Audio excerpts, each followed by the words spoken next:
Par cette visite dans des minoteries qui a commencé par Machamba puis Twiga, la ministre provinciale de l'économie, Céline Kanyeba Munanga, accompagnée du chef de division provinciale de l'économie, s'est fait une idée nette de la production de la farine de maïs par des unités locales de janvier jusqu'à mars, des structures de prix de vente et une connaissance de leurs potentiels clients. Toutes les données recueillies vont permettre à la ministre provinciale ainsi qu'aux experts de la division de connaître le pourquoi de la spéculation du prix de la farine de maïs. Céline Kanyeba Munanga rencontrera aussitôt après les clients des minoteries pour s'imprégner du prix de vente de la farine vendue à 48 850 francs congolais. Poursuivant sa ronde, la ministre provinciale a surpris les responsables de la minoterie Jambo en plein chargement d'une cargaison pour Kolwezi et pourtant 24 heures avant, ces responsables avaient confirmé devant l'autorité n'avoir pas possédé du maïs ni encore de la farine, comportement fustigé par les députés provinciaux Belito.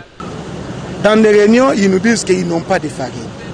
Et je suis vraiment choqué de voir que les opérateurs locaux ici, et qui bénéficient aussi de beaucoup d'avantages de la province et du pays, et qui ne sont pas en train d'œuvrer pour l'intérêt de la population. En tout cas, personnellement, je suis en train d'encourager Madame l'Excellence, Monsieur le ministre de l'économie, d'aller encore aller un peu plus loin avec ces dossiers ici. Il faut frapper.